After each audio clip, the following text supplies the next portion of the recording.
entre algunas oportunidades de consejería bíblica entre la semana con algunos y cosas pasando en las vidas de algunos con ciertas pruebas y meditando en ciertos pasajes que Dios ha usado en mi vida tal como en las vidas de otros.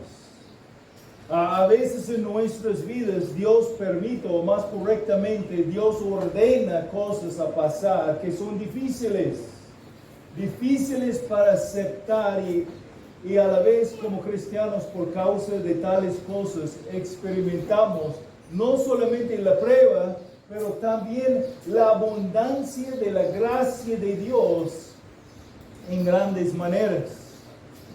A lo mejor puedes pensar en tu propia vida personal y recordar eventos, cosas que han pasado, tiempos de sufrimiento, tiempos cuando cosas difíciles pasaron con mucho dolor, y si no dolor físico, por lo menos un dolor emocional. Hay momentos grabados en nuestras memorias que aún a pesar de pensar en ellas otra vez, a veces regresa las emociones que sentimos en aquellos tiempos. Como niño yo recuerdo el divorcio de mis papás y también los pleitos antes que el divorcio. Las emociones a ver la familia siendo destruida. Y un poco después, cuando yo tenía unos 11, 12 años por allí, yo recuerdo una noche cuando un amigo mío, algunos amigos míos, decidieron que van a subir el granero, el elevador de granos ahí en el medio de nuestro pueblo, con la intención de vandalizar algo, de pintar algo. Fue una bodega de granos redondo, unos 40 metros de altura. Y mi amigo Rogelio se cayó. La necesidad de la juventud se cortó su vida.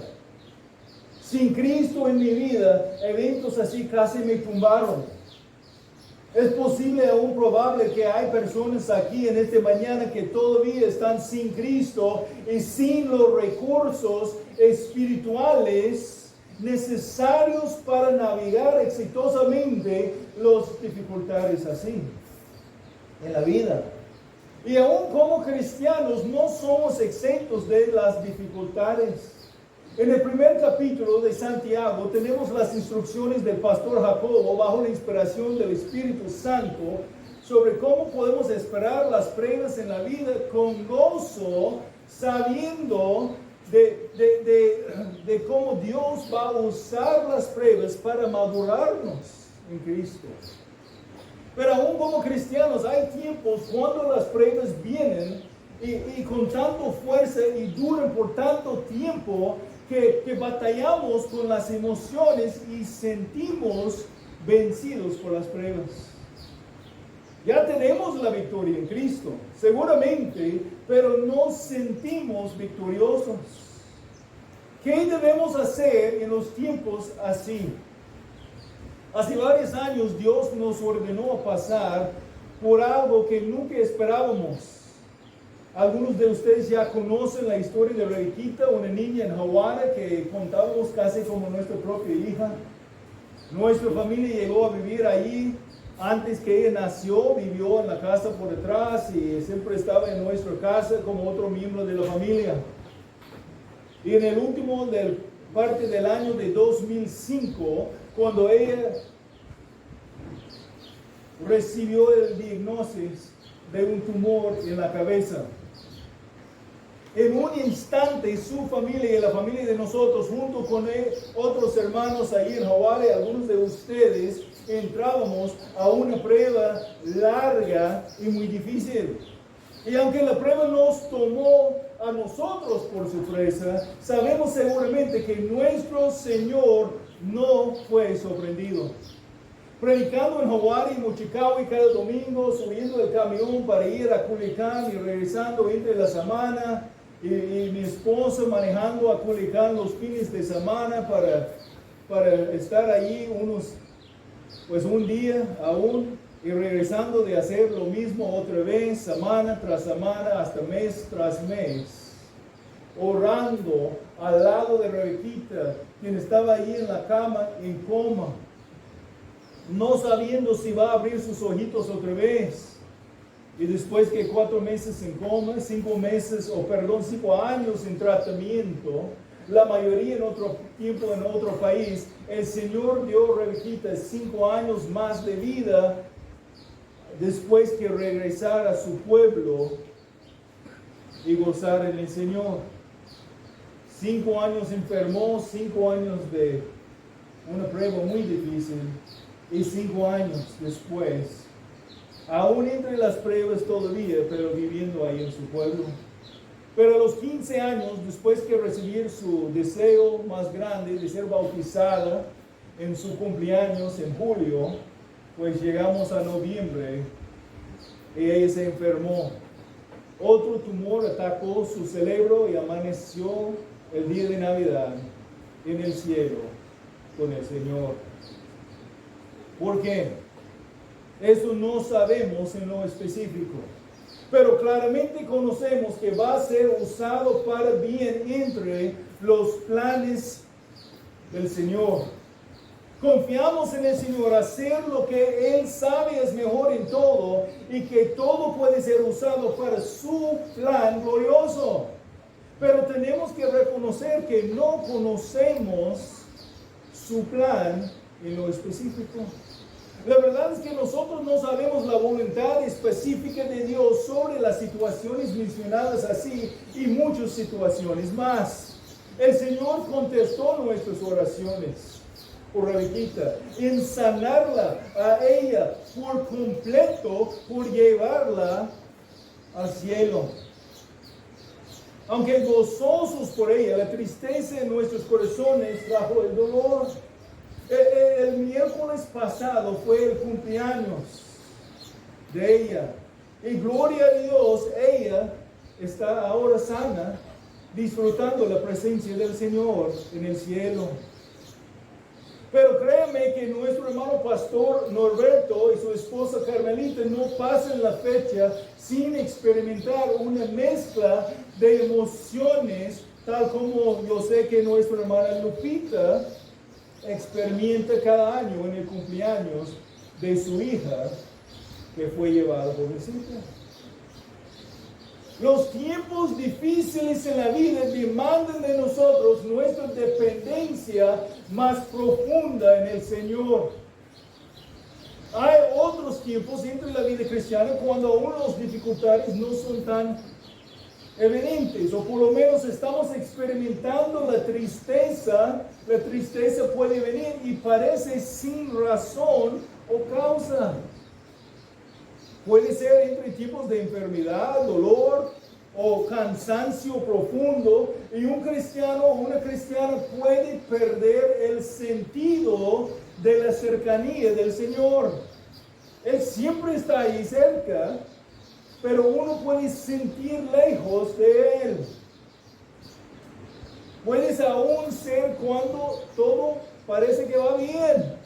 La familia está recibiendo la bendición del Señor, los ministerios están floreciendo, pero algo pasa y los pensamientos vienen y una nube de tristeza, una emoción muy baja viene y cubre la vida.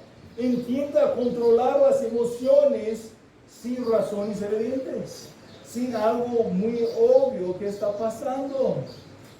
El pastor fiel Carlos Spurgeon de la Inglaterra y entre muchos otros grandes de la fe han experimentado tiempos largos así, a veces por la persecución, como la situación de él, que aún entre las mismas iglesias estaban en contra de ciertas doctrinas bíblicas y empezaron a estar en contra de él. Elías en el Antiguo Testamento, hombre de fe, después un ministerio activo, muy activo, y un señal tremendo del poder de Dios en el Monte Carmelo, luego cayó al temor y algo como la depresión. Pueden leer Primero de Reyes 19:4, como Elías clamó al Señor pidiendo que Dios dejase morir. Pablo, el apóstol, el misionero, nos declaró cómo él sintió la preocupación para todas las iglesias. Y como pastores entendemos cómo es esta presión, esta preocupación por los hermanos. En un punto aún entre grandes ministerios, Pablo mismo desesperó con ansiedad. 2 Corintios 2, 12 y 13, cuando llegué a Troas para predicar el Evangelio de Cristo y se me abrió una puerta en el Señor, no tuve reposo en mi espíritu al no encontrar a Tito, mi hermano. Despidiéndome pues de ellos, salí para Macedonia. La angustia fue real, pero entendió que bajo las presiones, cuando él fue exprimido con las pruebas, lo que estaba dentro de su vida va a ser difundido y lo que estaba dentro de él fue la fragancia de Cristo. Es lo que salió bajo la presión. 2 Corintios 2, siguiendo versículo 14 al 16, pero gracias a Dios que en Cristo siempre nos lleva en triunfo y que por medio de nosotros manifiesta la fragancia de su conocimiento en todo lugar. Porque el fragante aroma de Cristo somos para Dios entre los que se salvan y entre los que se pierden. Para unos, olor de muerte para muerte, y para otros, olor de vida para vida. Y para estas cosas, ¿quién está capacitado? ¿Quién es suficiente? Dentro de nuestra congregación y por fuera, entre nuestra comunidad, tenemos personas experimentando dificultades, dolores emocionales, emociones inexplicables. Ellos necesitan saber dónde pueden encontrar la ayuda necesitada. No estoy hablando de inconveniencias, no estoy hablando de cosas que están afuera de nuestras preferencias, sino sufrimientos verdaderos. Para nosotros y los demás es importante que recordamos dónde es la luz quien brilla para guiarnos cuando andamos en la oscuridad. Como pastores sentimos el dolor que algunos con que servimos experimentan. Y recuerdo mucho el dolor que yo mismo tenía en mi corazón entre los años, pasando las pruebas con Pastor Roberto y su familia. Cuando Rebequita estaba en coma y después cuando ella estaba lejos por los tratamientos y por fin cuando recibimos la noticia de otro tumor. Clamando al Señor entre los tiempos de pruebas. Alabamos a Él también por su palabra que nos ministra y nos anima en medio de nuestro dolor. En aquellos tiempos, cuando Rebequita estaba hospitalizado, primeramente quedando en coma, fue un pasaje que nuestro Señor usó para ayudarme a mí y personalmente y también en mi ministerio, a mi familia y a las iglesias que estaban pasando por la prueba. Y pensando en las pruebas de algunos con que yo estaba aconsejando y lo que ellos están experimentando y sabiendo que todos aún, si no ahora, un día van a pasar por sus propias pruebas. Pensé que sea apropiado regresarnos a tal pasaje y recordarnos del mensaje que fue usado tanto por nuestro Señor, para apoyarnos a entender cómo reaccionar a las pruebas fuertes de la vida que nos vienen como una nube negra emocional. Y para apoyarnos a estar listos para ofrecer mejores consejos bíblicos a los demás que ellos necesitan cuando ellos están experimentando tiempos así. En la vida de todo creyente hay tiempos cuando el camino se hace oscuro y por la oscuridad de su camino es muy difícil, si no imposible, para discernir la razón o, más importante, la solución del problema. Hay cosas que pasan en nuestras vidas que no podemos explicar. ¿Por qué Dios está permitiendo las cosas pasar así? Si Dios es bueno, ¿por qué no hace algo? ¿Por qué Dios no responde a mis oraciones? O por lo menos en la manera que yo quiero que Él responda a mis oraciones. La manera que yo estoy esperando. ¿Cómo puedo yo seguir adelante? ¿Nunca has sentido un perplejo, una confusión así en tu vida? Si somos honestos, debemos confesar que todos hemos sentido por lo menos una vez algo, un tiempo, donde estábamos faltando el entendimiento de los planes de Dios y sentimos la necesidad de algunas respuestas de Dios que no vinieron como estábamos esperando en tal momento. Hemos experimentado oscuridad en el camino de la vida. Y si no has experimentado algo así, gracias al Señor, pero prepárate, porque de repente puede venir. Todo puede cambiar de un día a otro. A lo mejor unos están caminando ahora en la oscuridad y sienten el perplejo y la confusión que parece un peso tremendo sin esperanza para dejar. Hermano, hermana, siempre hay esperanza. Cristo nos ha dado todo lo que necesitamos en las páginas de la Escritura. Caminando en la oscuridad puede ser un tiempo peligroso si no toma los recursos divinos para encontrar la solución del problema. Cuando uno busca su propio escape de la prueba, sin considerar el plan de Dios, sin considerar lo que Él nos ha dado, cuidado. En tiempos de oscuridad, unos buscan ayuda en todos lugares equivocados. Unos tratan de escaparse por medio del alcohol, por medio de las drogas, aún drogas dadas por un doctor que dice, no, nada más tomen esta pastilla, va a apoyar, que siente mejor. Unos empiezan a comer demasiado, otros dejan de comer suficiente. Otros piensan que pueden escapar por trabajar más fuerte o dedicar más tiempo a un favorito pasatiempo en la vida, para no pensar en el problema. Muchos buscan la ayuda de psicología y otras formas de sabiduría mundana, pero ¿sabe qué? El dolor regresa. La salida equivocada de la oscuridad no es permanente. Tarde o temprano, ahí está enfrentando la oscuridad en su camino y ahora parece más negro que antes. Clama a Dios, pero su voz suena más distante que nunca. La frustración, la confusión, el perplejo intensifican hasta que la presión es insoportable. Si alguna vez se encuentra en el camino de oscuridad en tu vida, es muy importante, va a ser muy importante de saber dónde puede encender la luz para iluminar el camino.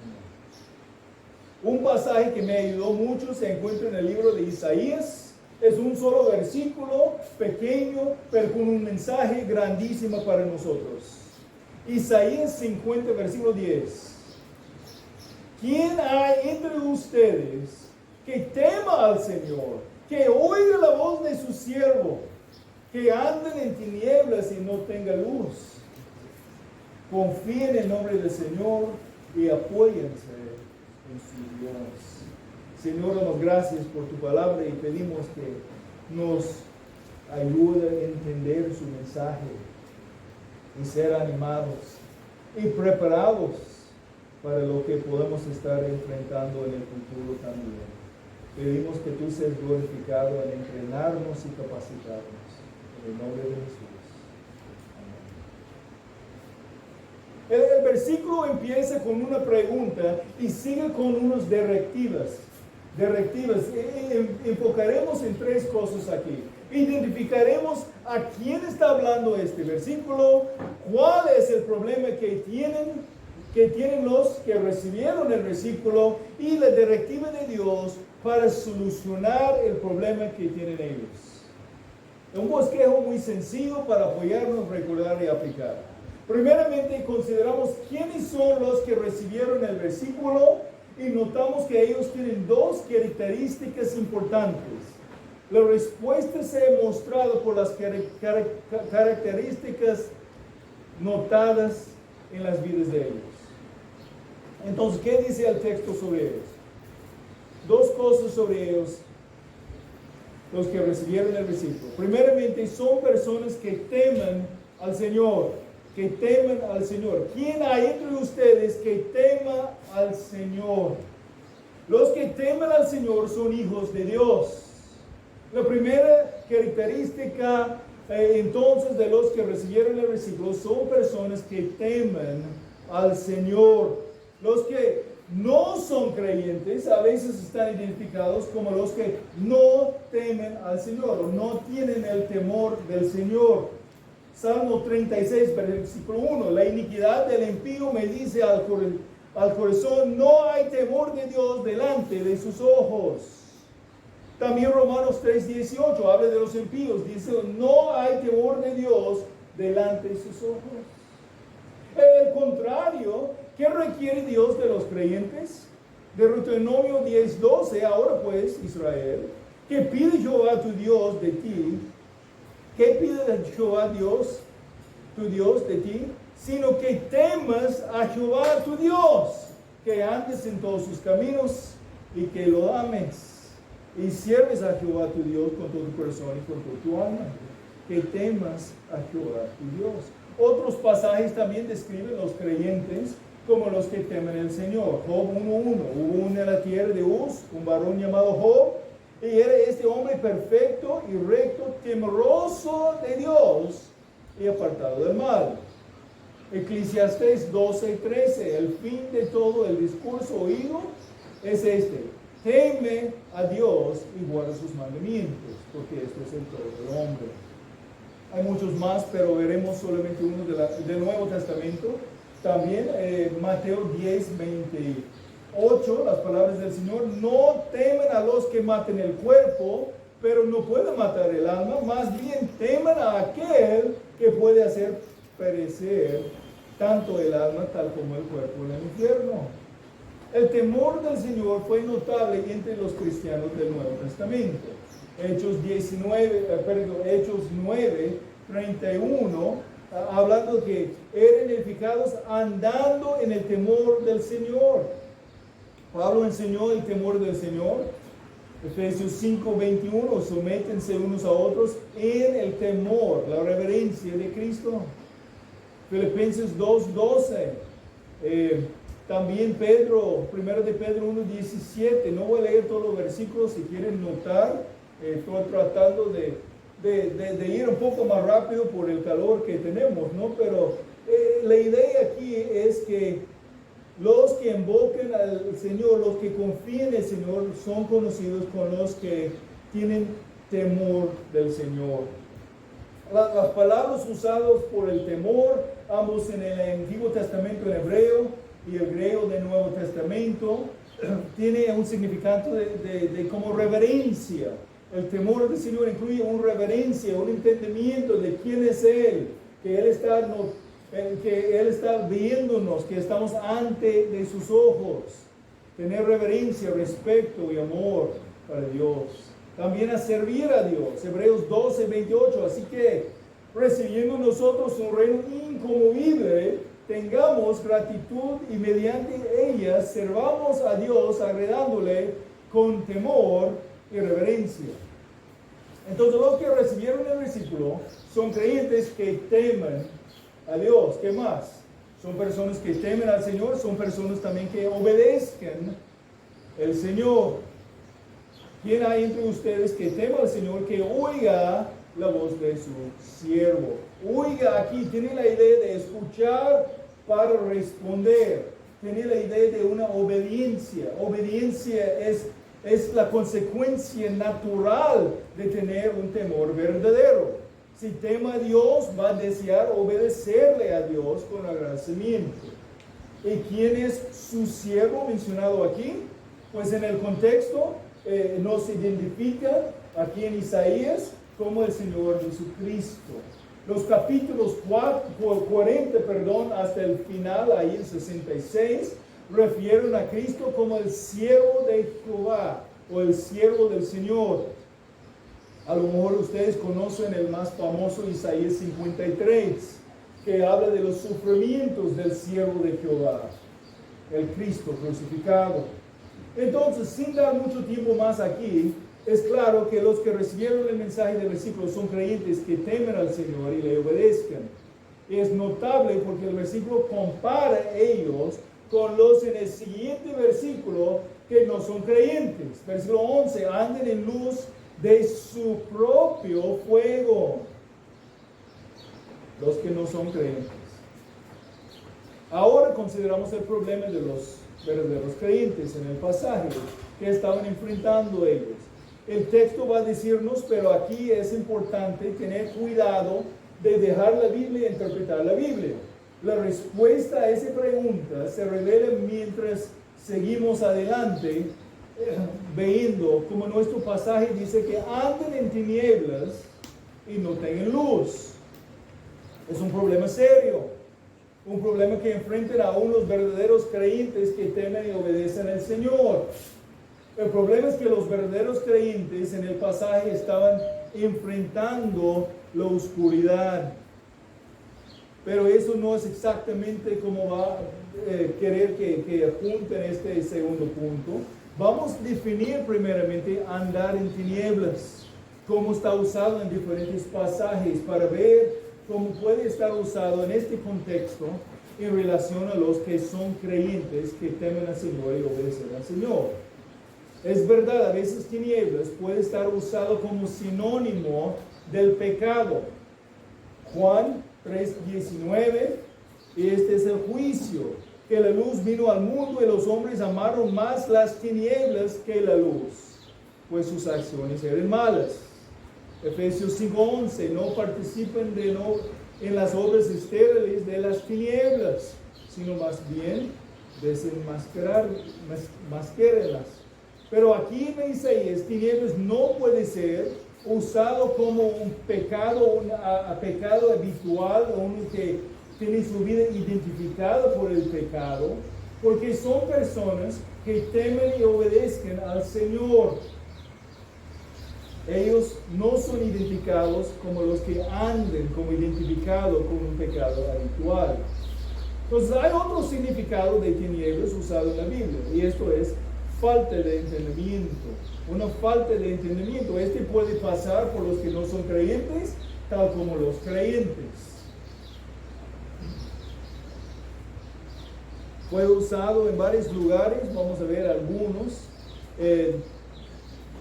Puede ser un verdad para inconversos que no conocen Cristo, falta de entendimiento, entendimiento acerca del Señor, pero también para los creyentes que faltan entendimiento de los planes específicos del Señor. Efesios 4:18 habla de personas entenebrecidos en su entendimiento. Aún en este contexto son personas que no son creyentes, pero entenebrecido habla de oscuridad en su entendimiento, falta de entendimiento. 2 Corintios 4:6, pues Dios que dijo, de las tinieblas resplandecerá la luz. Es el que ha resplandecido en nuestros corazones para iluminación del conocimiento. Había una falta de conocimiento. Salmo 82:5, ellos no saben ni entienden, caminan en tinieblas. Entonces los creyentes y inconversos pueden faltar entendimiento. Y la falta del entendimiento puede causar una oscuridad aún en nuestras vidas y tenemos que tener cuidado. Son tiempos cuando no podemos discernir los propósitos específicos del Señor en nuestras circunstancias o las circunstancias alrededor de nosotros. Y aún los creyentes pueden pasar por tiempos así. Pueden andar en tinieblas y no tener luz. Son tiempos cuando no podemos discernir los propósitos específicos del Señor. Y necesitamos pedirle a Él apoyarnos. Vamos a Salmo 44 un momento. Salmo 44. habla de tinieblas así en la vida de un creyente. Versículo 4 y 8, 4 al 8 de Salmo 44. Tú, Dios, eres mi rey, manda salvación a Jacob. Por medio de ti sacudiremos a nuestros enemigos. En tu nombre hollaremos a nuestros adversarios. Porque no confiaré en mi arco, ni en mi espada me salvará, pues tú nos has guardado de nuestros enemigos, tú has avergonzado a los que no aborrecían. En Dios nos gloriaremos en todo tiempo, y para siempre alabaremos tu nombre. Aquí tenemos el salmista, alguien quien tema y obedezca al Señor. Pero nota versículo 9. Pero nos ha desechado y nos ha echado a avergonzar. No sales con nuestros ejércitos. Versículo 13. Nos pones por enfrente a nuestros vecinos, por escarnio y por burla de los que nos rodean. Versículos 17 y 18. Todo esto nos ha venido y no nos hemos olvidado de ti. No hemos faltado a tu pacto, no se ha vuelto atrás nuestro corazón, ni se ha apartado de tus caminos nuestros pasos. Es como él está diciendo, Señor, temo a ti, Señor, obedezco a ti, Señor, confío en ti, Señor. Señor, ¿por qué no estás conmigo entre este tiempo de tinieblas? ¿Nunca has sentido algo así? Aquí tenemos un hombre andando en el temor y obediencia del Señor, pero al mismo tiempo pasando por un tiempo de tinieblas, o sea, de oscuridad. No puede discernir los propósitos de Dios en su circunstancia, porque Dios ordena las cosas pasar como están pasando en su vida. Y cuando creyentes pasan por tiempos así, pasan por tiempos no solamente difíciles, hermanos, pero peligrosos. Peligrosos porque pueden ser tentados a responder con el pecado. Por Santiago 1 aprendimos la diferencia entre una prueba y una tentación. Son en muchas maneras la misma situación, puede ser ambas cosas. Depende en cómo respondemos a la situación. Podemos responder con fe y obediencia, confiando en Cristo, y entonces pasar la prueba que nos ayuda a madurar espiritualmente. Pero si no respondemos bien, si no respondemos confiando en el Señor, pero respondemos pecando, entonces fue una tentación para nosotros. No todos son tentados en la misma manera, pero pueden ser tentados en varias diferentes maneras a pecar. Un creyente andando en tinieblas puede ser tentado a confiar en la falsa enseñanza. Mateo 15, 14, hablando de los fariseos, saduceos y escribas. Déjenlos los ciegos guían de ciegos. Y si un ciego guía a otro ciego, ambos caerán en el hoyo. Tristemente, la falsa enseñanza viene en muchas formas. Viene por la tele, viene por los libros supuestamente cristianos, viene por los psicólogos, y eso es una fuente grande.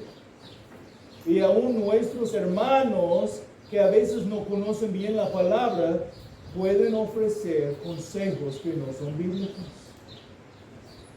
También hay una tentación de hacerse desanimado o de ser deprimido. A veces sentimos como el autor del Salmo 73, versículo 2, dice: en cuanto a mí, mis pies estuvieron a punto de tropezar, casi resbalaron mis pasos.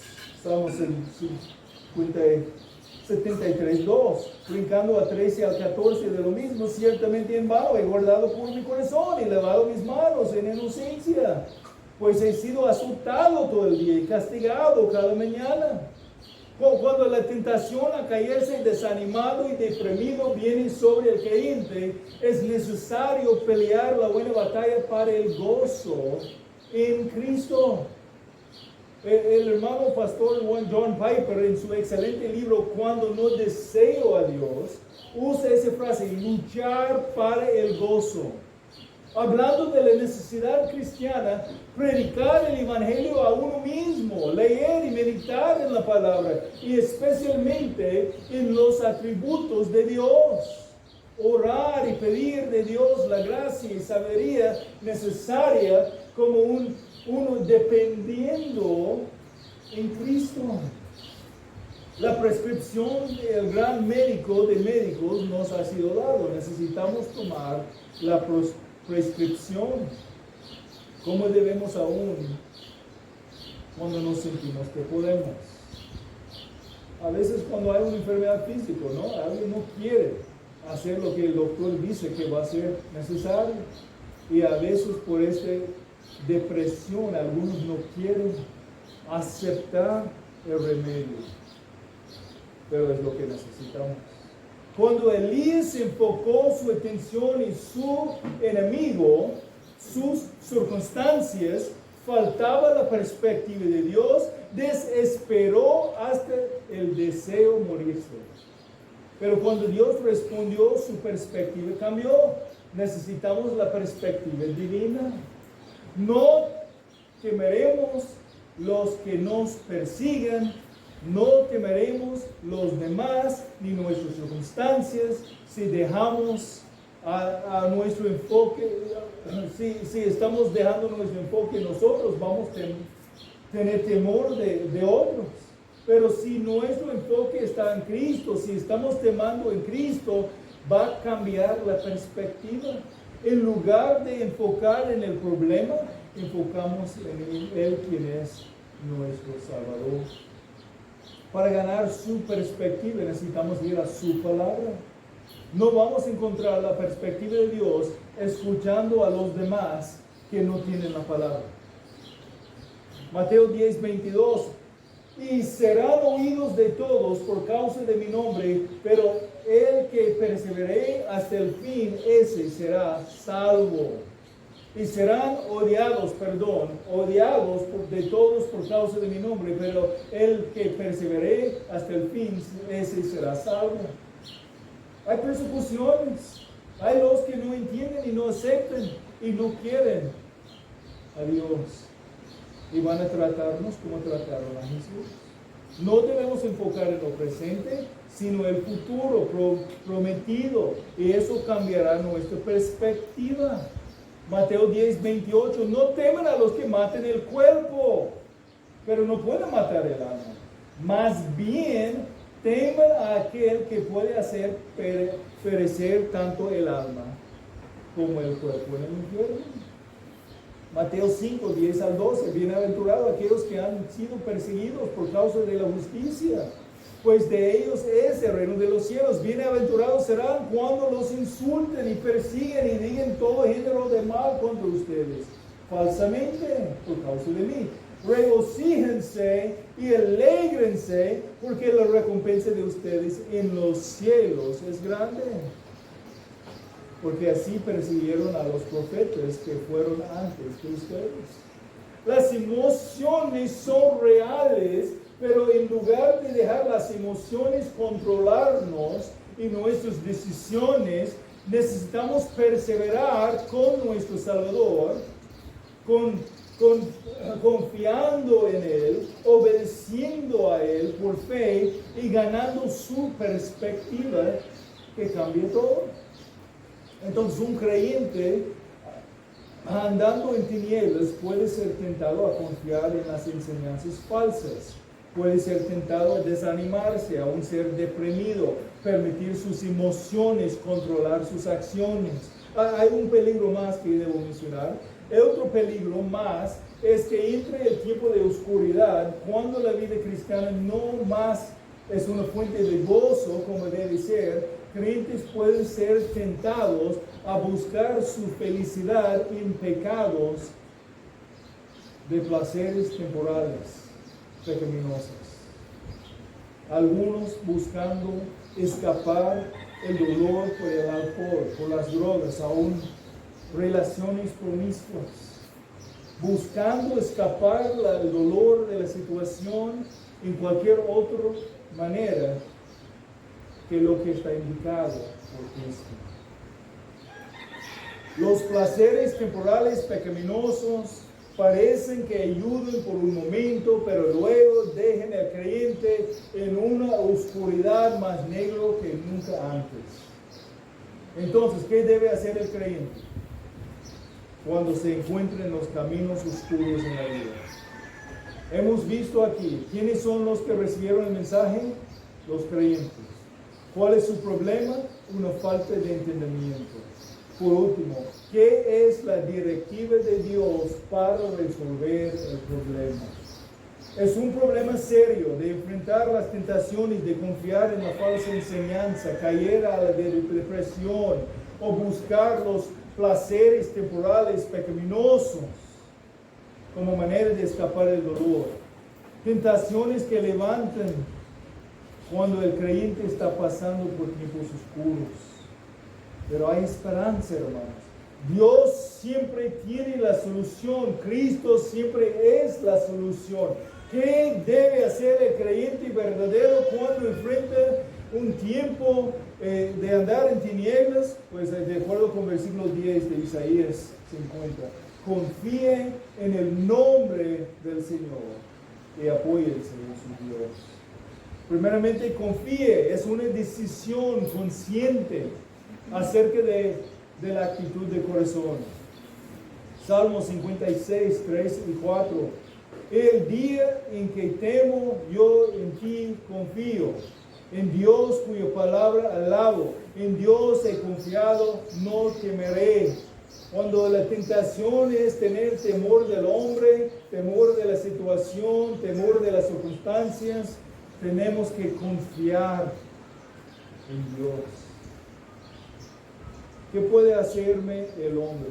Dice. David el salmista hizo un compromiso en su corazón antemano acerca de qué va a hacer cuando se encuentra en el temor y desanimado. Y debemos hacer lo mismo. Dice, en el día que temo, ya está preparando, yo voy a confiar en ti, Señor. Como creyentes no podemos permitirnos de ser pasivos. Porque corazones y mentes pasivos rápidamente olvidan la verdad y dejan de confiar. Confíe, dice la palabra. ¿En qué debemos confiar? O mejor dicho, ¿en quién debemos confiar? En el nombre de Jehová, en el nombre del Señor. Confíe en el nombre del Señor. Cuando la Biblia usa esta frase, en el nombre de Jehová, en el nombre del Señor, está refiriendo a su autoridad, como en el caso aquí se refiere a lo que su nombre revela acerca de su carácter. De confiar en el nombre del Señor es de confiar en Él mismo, en todo que su nombre declara a Él de ser. Por ejemplo, uno de los nombres del Señor es Jehová, que tiene significado eterno. Éxodo 3:4, Dios es revelado a Moisés como yo soy el que soy. Jehová, Dios, nunca cambia. Nuestras circunstancias van a cambiar, pero Dios es lo mismo ayer, hoy y para siempre. Se enfatiza su fidelidad. Cumple sus promesas con su pueblo porque Él nunca cambia. Génesis 17, versículo 1. Dios es el Dios todopoderoso. Entonces Él es totalmente soberano y en control de todo. Salmo 115, versículo 3. Nuestro Dios está en los cielos. Él hace lo que place. Jeremías 32, 17. Ah, Señor Dios, ciertamente tú hiciste los cielos y la tierra con tu gran poder y con tu brazo extendido. Nada es imposible para ti. Mateo 19, 26, Jesús mirándolos les dijo, para los hombres eso es imposible, pero para Dios todo es posible. Efesios 3:20, aquel que es poderoso para hacer todo mucho más abundante de lo que pedimos o entendimos según el poder que obra en nosotros. Jehová, eterno Dios, todopoderoso. Son solamente dos nombres del Señor, hay muchos más. Cuando andamos en oscuridad, debemos reinar nuestras mentes con los nombres del Señor y meditar en el significado de cada nombre. Debemos meditar en los atributos entonces de Dios, las características de nuestro Señor. Él es eterno, nunca cambia, Él es omnipotente, todopoderoso, Él es omnisciente, conoce todo. También Él está lleno de sabiduría. Cualquier cosa que permite entrar en nuestras vidas es de acuerdo con su sabiduría infinita, su fidelidad perfecta y su grande misericordia hacia sus hijos. Confíe en el nombre del Señor y apóyense en su Dios. Si confiamos en la sabiduría humana, nuestra sabiduría o la sabiduría de otros, cuando andamos en la oscuridad, siempre caeremos en lugar peligroso. Muchas veces la tentación para el creyente entre el tiempo de prueba es llenar la mente con cualquier otra cosa para no pensar en su problema. Pero rellenar su vida con lo que el mundo ofrece, por la tele, en el internet, tratar de escapar de la vida real por una vida de historias de ficción, no va a ofrecer al creyente lo que él necesita. Una perspectiva divina que viene por enfocar en los atributos de Dios es lo que necesitamos. En otras palabras, debemos mirar nuestras circunstancias por medio de Dios y no intentamos mirar a Dios por medio de nuestras circunstancias. Los discípulos tenían este problema de mirar a Dios por medio de sus circunstancias. Cuando ellos estaban en una tormenta en el mar, Marcos 4, 35 a 40. Ese mismo día, caída la tarde, Jesús les dijo, pasemos a otro lado. Despidiendo a la multitud, lo llevaron con ellos en la barca como estaba, y había otros barcos con él. Pero se levantó una violenta tempestad y las olas se lanzaban sobre la barca, de tal manera que ya la barca se llenaba de agua. Jesús estaba en la popa durmiendo sobre una almohadilla. Entonces lo despertaron y le dijeron, Maestro, ¿no te importa que perezcamos? Jesús se levantó, reprendió el viento y dijo al mar, cálmate, sosiégate. Y el viento cesó y sobrevino una gran calma. Entonces les dijo, ¿por qué están atemorizados como no tienen fe? Eso es precisamente lo que estamos tentados de hacer en tiempos de oscuridad. Y eso también es lo que Dios está enseñando de no hacer en Isaías 50, versículo 10. Si miramos la tormenta y sentimos que Dios no está haciendo lo que pensamos que Él debe hacer, podemos ser asustados y dejar de confiar o tener fe en Él. La solución, dice Dios, es confiar en Él. Debemos tomarnos por fuerza y resolver en nuestros corazones a confiar en el Señor, no en nosotros. No en lo que estamos buscando para escapar el sentir de dolor. Y como Él nos ha revelado, Él mismo, por su palabra, debemos gastar mucho tiempo meditando en Él por su palabra, para que podamos confiar más completamente en Él. Por seguro serán tiempos de oscuridad, hermanos. Si no han experimentado todavía, a lo mejor vienen a la vuelta. No sabemos cuándo. Vienen de sorpresa, no sabemos. Pero lo que necesitamos hacer en este momento es prepararnos. Debemos meditar en Dios, debemos conocer cómo es Dios, para que cuando vienen circunstancias, situaciones que no son de acuerdo con nuestros planes, cuando son cosas que no podemos entender por qué Dios está permitiendo, o mucho menos entender por qué ordena las cosas pasar, debemos conocer cómo es Dios y confiar en Él. Nuestro Dios está en los cielos, Él hace lo que le place. como dice Salmo 115, versículo 3. Pero Él siempre demuestra su amor, sabiduría y fidelidad por cooperando todas las cosas para nuestro bien, como dice Romanos 8, 28. Dios es Dios y no nosotros. Si estamos serios en nuestro deseo de huir los caminos de oscuridad y las tentaciones que vienen con ellos, debemos comprometernos de vivir en un temor y obediencia del Señor cada día más y confiar en el Señor en todos los tiempos. Debemos comprometernos al entrenamiento de nuestras mentes, a enfocar en la sabiduría de Dios, por aprendiendo, por estudiando, por meditando en la palabra de Dios.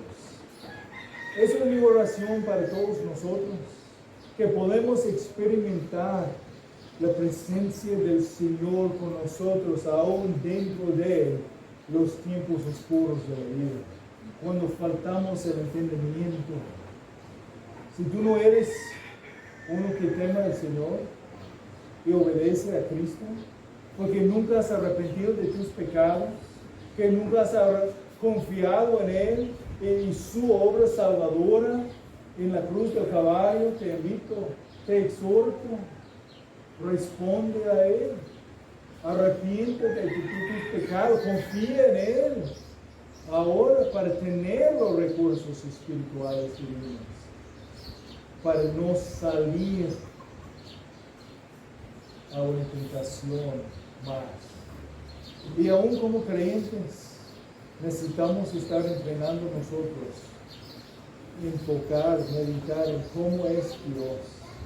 Va a pasar tiempos en nuestras vidas cuando cosas van a pasar que son inexplicables por nuestro entendimiento, pero Dios siempre tiene todo bajo su control y podemos confiar en Él si conocemos cómo es Él en todos sus atributos.